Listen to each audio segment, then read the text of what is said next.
Hello mga guys, ayan guys, ngayon ay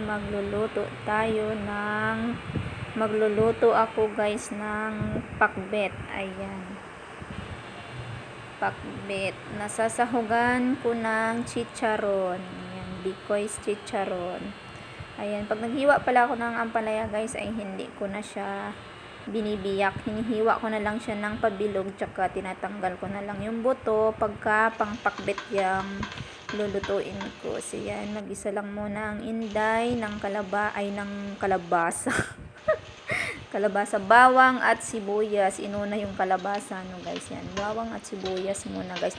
Wala akong kamatis niyan guys, kasi grabe, sobrang mahal ng kamatis. 40 pesos ang 1/4. Grabe. 20 pesos yung 3 peraso. So, pas-pas na muna tayo guys sa kamatis. Tipid-tipid muna. Sobrang mahal, grabe. Di ko alam kung bakit naging ginto ang kamatis ngayon. Sumabay naman talaga siya sa presyo ng bigas. Ayan. Lagyan natin ng Knorr cubes. Ayan, cubes. Not sponsored. Ayan, para mas malasa naman ang ating pakbet. Ayan. Wala na akong ibang sahog yan guys, kundi yung chicharon, yung bikoy's chicharon na napakasarap.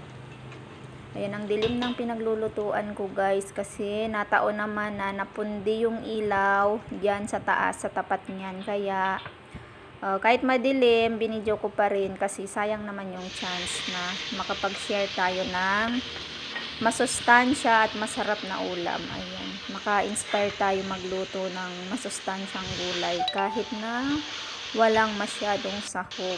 Ayan, okra na napakasustansya at talong. Ayan, pinagsunod-sunod ko na lang yan guys, kasi para sabay-sabay na din sila maluto. Yan, nilagay ko na din yung ampalaya na malalaki yung ampalayang nabili ko. Ayan, sobrang fresh talaga niya. Yan, mas masarap guys kumain ng gulay kaysa sa mga karne. Ayan, sa gulay ay wala tayong makukuhang sakit diyan.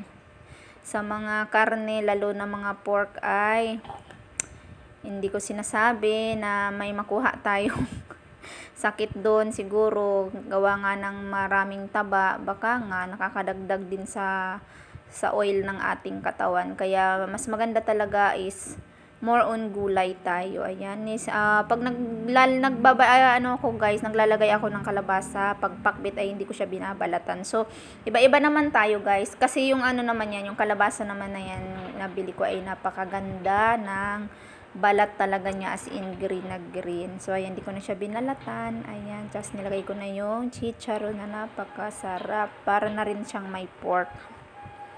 Ayan, hindi kasi ako guys masyado sa karne talaga.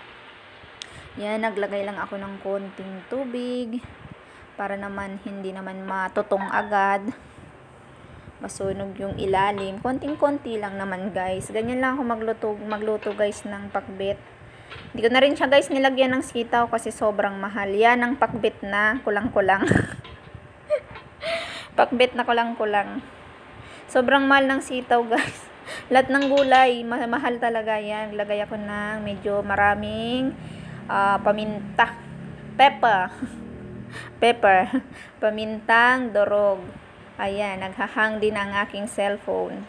At nag-additional na rin ako guys ng konting asin. Yan. Depende pa rin sa panlasa nyo guys, kasi medyo matabang siya. Tinikman ko siya kanina nung natunaw yung nalusaw yung pork, pero matabang pa siya, kaya nag-add ako ng konting asin. Yan, halo-halo lang, mix-mix lang. Tapos hindi ko siya guys niluto sa sobrang malakas na apoy. Medyo medium heat lang, para hindi naman bigla yung pagkaluto niya.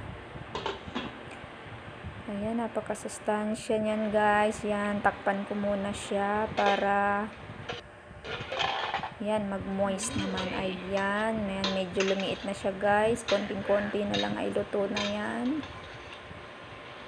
Ayan.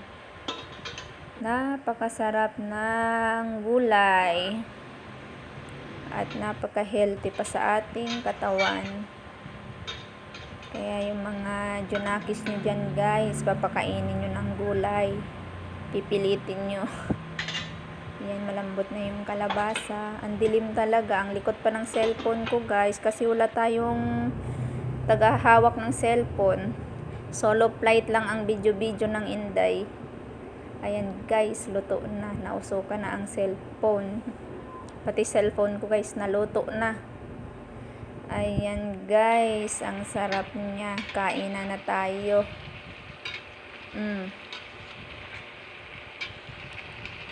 Konting ano pa, konting lambot pa. Medyo matigas pa dyan yung ano, yung okra tsaka yung ampalaya. So, luto na yan, guys. Kain na. Thank you for watching. Okay na daw, sabi ng Inday. Bye, guys!